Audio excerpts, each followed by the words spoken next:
बिल्ली होती है उसके मुंह में लार्वा होता है, उसमें बैक्टीरियल इन्फेक्शन सबसे ज्यादा होता है।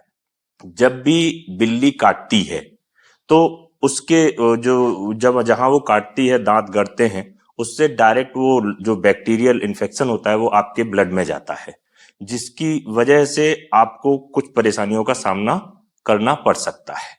तो हमको जो अगर ये देखा जाए कि बिल्ली के काटने से होता क्या है, तो बिल्ली के काटने से मेन रूप से बैक्टीरियल इन्फेक्शन होता है।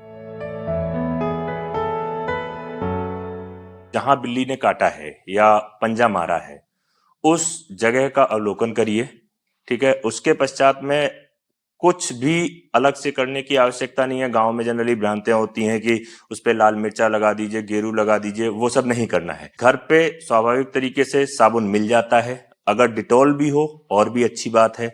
साबुन से उसको आराम से धुलें, पानी नॉर्मल डाल दें, और धुलने के बाद में अगर घाव गहरा है और उसमें ब्लड की मात्रा ज्यादा आ रही है, जैसे ब्लड आ रहा है, तो एक साफ सूखा तौलिया लीजिए, उसको घाव पे रख के और दबाव बनाइए। दबाव बनाने से ये होगा कि जो खून निकल रहा है वो खून निकलना बंद हो जाएगा। उसके पश्चात में आप जिसको काटा है उसको लेके आप हॉस्पिटल जाइए। वहां जो भी आपके जनरल फिजिशियन में डॉक्टर्स होंगे वो उसको देखेंगे। उसके पश्चात घाव को वो देख के अपना जो भी एंटीसेप्टिक क्रीम होती है, एंटीबैक्टीरियल क्रीम होती हैं, वो करके बैंडेज बांध दिया जाएगा, प्रेशर बैंडेज।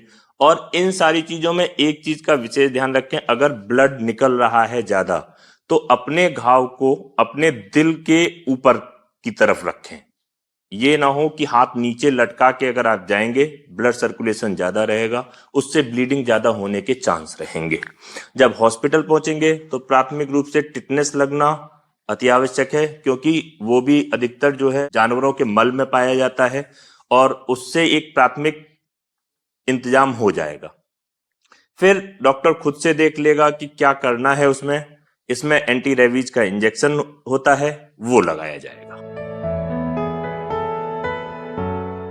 जब भी आप प्राथमिक उपचार करके अपना घाव को साफ करके हॉस्पिटल पहुंचेंगे, अगर घाव बहुत ज्यादा हैवी है, जनरली एंटीबायोटिक दी जाएंगी। दर्द ज्यादा हो रहा है तो उसके लिए पेन किलर दिया जाएगा। घाव की साफ सफाई रखना बहुत आवश्यक है, क्योंकि अगर घाव की साफ सफाई नहीं होगी तो उसमें सेकेंडरी इन्फेक्शन का चांस रहेगा। इन सारी चीजों में एक चीज का विशेष ये ध्यान रखना है कि कहीं से भी आपको घाव को रगड़ना नहीं है। जैसे कुछ लोग गांव पे होते हैं, अरे रगड़ दीजिए तो और सही से साफ हो जाएगा। नहीं, अगर आप रगड़ेंगे तो वो वायरस जो है और डीपली अंदर जा सकता है। सामान्य रूप से घाव की सफाई करिए। जब आप हॉस्पिटल पहुंचेंगे तो डॉक्टर आपको खुद ही बताएगा कि इसमें रेबीज का इंजेक्शन होता है, जो कि एक समयावधि के बाद अंतराल पे वो लगता रहता है। तो उसकी पूरा जो साइकिल होती है रेबीज इंजेक्शन की, वो पूरी की पूरी संपूर्ण रूप से होनी चाहिए। कुछ लोग कहते हैं कि अरे हल्का काटा है, कम काटा है, एक लगवाओ छोड़ दो, या ऐसे ही है। भाई, जो भी जानवर है, भले ही वो रेबीज से इन्फेक्टेड हो या ना हो, सावधानी ये जरूर लें कि रेबीज का इंजेक्शन लगवाना भविष्य के लिए ज्यादा बेहतर रहता है। अगर आपने असावधानी बरती, थोड़ी भी भ्रांतियों में पड़े, तो वही सामान्य प्रक्रिया जो है वो जटिलता में बदल जाती है। जैसे पहले बताया था कि घाव को सिर्फ साबुन से या डिटॉल से धुलना है और पानी, नॉर्मल पानी से धुल देना है, उसको रगड़ना नहीं है।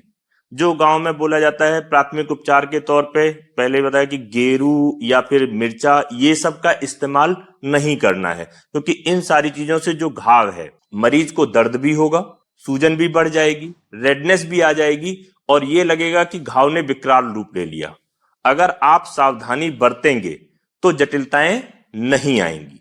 अगर आप सावधानी के साथ में चलेंगे तो इतना जानलेवा प्रक्रिया नहीं होती है। अगर फंडामेंटल राइट देखा जाए तो सबसे पहले काटा जानवर ने तो घाव की प्रक्रिया देख लें कैसा है, उसको धुल लें साबुन से और डिटॉल से। अगर ब्लीडिंग ज्यादा है, प्रेशर बैंडेज कर दीजिए। प्रेशर बैंडेज के बाद आप पास के जो भी हॉस्पिटल है वहां पहुंच जाइए। वो अपना एंटीबायोटिक पेन किलर, ये सारी दवाइयां दे देंगे।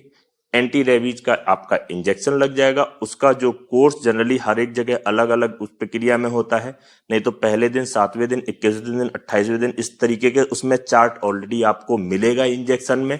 उस अनुसार वो रेबीज का पूरा कोर्स कर लीजिए। किसी भी प्रकार का उस पे रगड़ना आपको नहीं है। सामान्य प्रक्रिया के तहत आप इलाज करिए, ये चीजें उसी के हिसाब से ढल के सही हो जाती हैं। सावधानियों में जब आप हॉस्पिटल से घर पहुंचे, मुख्य रूप से देखना यह है कि घाव को खुला ना रखें। घाव की साफ सफाई का विशेष ध्यान दें। जो भी दवाइयां बोल रखी हैं उसका सेवन समयानुसार लेते रहें, और जो एंटी रेबीज के इंजेक्शन लगने हैं उनको अपने समय से लगवाते रहें। सबसे पहले ये समझ लीजिए कि पैनिक सिचुएशन अपने अंदर मत लाइए, परेशान बिल्कुल ना होइए। उसमें आपको करना यह है कि सबसे पहले बिल्ली ने काट लिया, आप उसको डिटॉल से, साबुन से जो पहले बताया था, धुल लीजिए। अपना अगर ब्लड बहुत ज्यादा आ रहा है तो आप उस पे प्रेशर बैंडेज दे दीजिए। आप हॉस्पिटल लेके चले जाइए। उस बीच में हाथ लटका हुआ नहीं होना चाहिए, वो ऊपर की तरफ हो। हॉस्पिटल पहुंचने के बाद में टिटनेस और एंटी रेबीज का इंजेक्शन लगवा दीजिए। वो अपना बैंडेज कर देंगे, ड्रेसिंग की करने के बाद मेन उसके बाद जो आपका शुरू होता है, जब आप घर पहुंचेंगे तो दवाई अपनी समय से लें। घाव की साफ सफाई का विशेष ध्यान रखें, ऐसा ना हो कि घाव खुला हो। और अगर आप इसी प्रक्रिया को सुचारू रूप से लेके चलेंगे तो किसी प्रकार की कोई परेशानी उसमें नहीं होगी। जो भ्रांतियां हैं उस पर बिल्कुल भी ध्यान ना दें। अलग से कोई इलाज करने की आवश्यकता नहीं है। जो आपके डॉक्टर ने देख के बताया है वही ज्यादा बेहतर होगा।